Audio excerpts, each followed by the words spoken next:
Good morning and welcome to a walk with Tilly in the, come on Tills, good girl, in the slightly greyer Portuguese mountains this morning.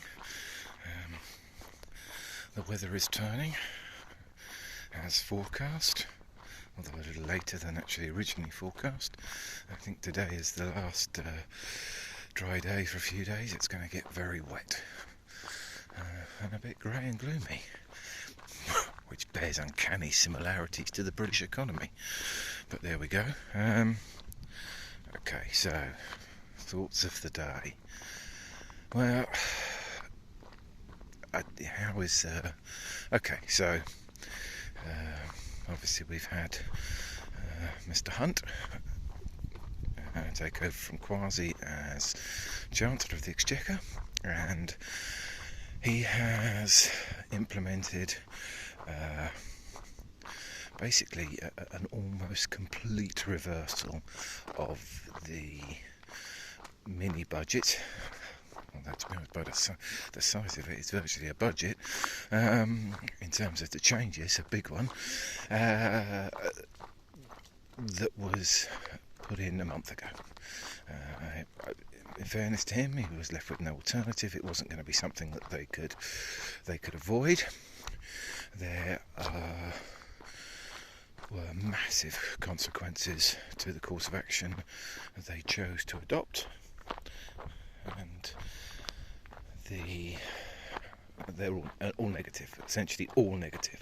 So the implementation of the previous budget, which was largely unfunded tax cuts with a big essentially unfunded, other than borrowing, support for energy costs. Now, the general consensus among economists is that the market would have swallowed the support for the energy costs just because it had been done elsewhere. Although the way they have chosen to do it was problematic, or certainly there were other alternatives, at least part other alternatives, but significant nonetheless. That is that they could have been funded through a significant proportion of it, let's be reasonable, could have been funded through a levy or a windfall tax on the oil and gas corporations that are based within the UK. I think they would have accepted that as well under the circumstances, and it wouldn't have been unreasonable to do as a one-off thing. That aside, that decision was made, or has been made. It may have to be reversed. I think there may be something coming on at some point, because it's now reduced, the support's only reduced for 6 months. Now, Liz Truss has essentially got herself elected on a mandate from, I think it's about 100,000 people or less. Well, less than that, because she only had just over half the vote of Conservative Party members. And the platform which she presented herself on, she implemented pretty much in full, and then has entirely reversed it. I don't see how her position can remain tenable, but she is going to stay. Apparently, it would seem that she has no intention of leaving. She didn't face the House of Commons yesterday, which, in fairness, I don't think there would have been an upside to her in being there. I think she'd be better off to be classed a coward and avoid it than actually get the headlines of the utter demolition she would have received. The fact that she used Penny Morton out there to field the questions was interesting.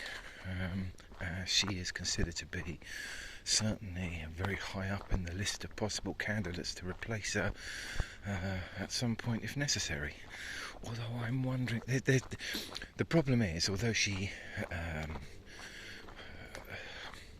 speaking purely on a policy and a mandate, having a mandate basis, she has no mandate, and the policies she's chosen have all failed dismally, incredibly quickly. She shouldn't be there. However, the Conservatives currently have a huge majority, an 80-seat majority, and they all know that the polls have gone into reverse to the point where it's almost unprecedented. I think there has been polls that far apart before, but certainly not my lifetime. She is going to essentially be, I think, possibly left in place, because to remove her is so problematic.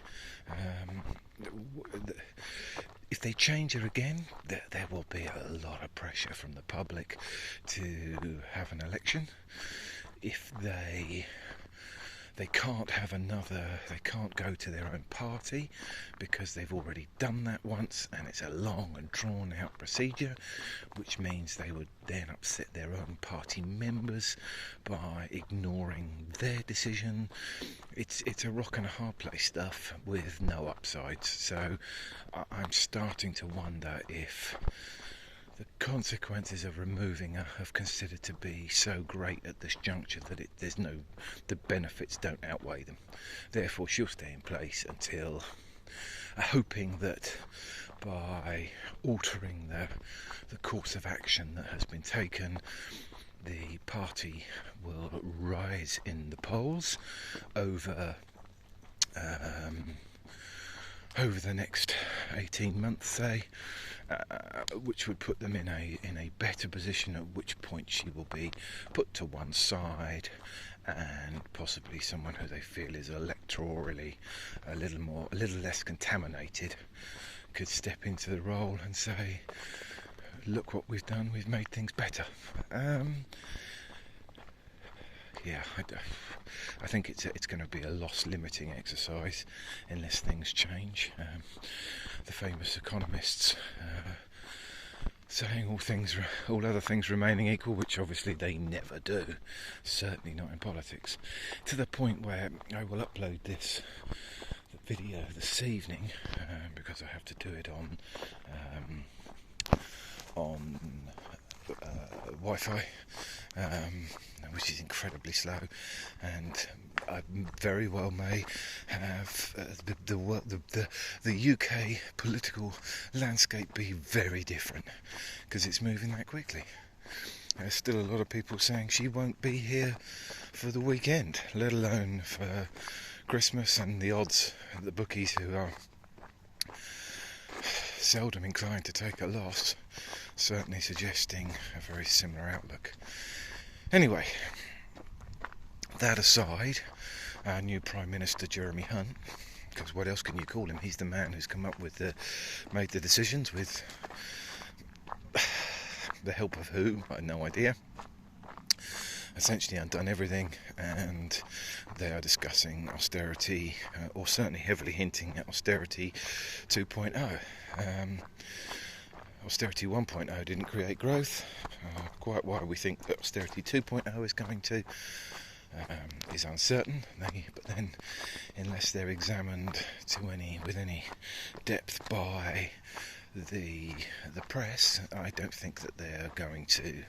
There's not going to be. They're not going to have to answer difficult questions. The difficult questions are all going to be political positioning, not policy related.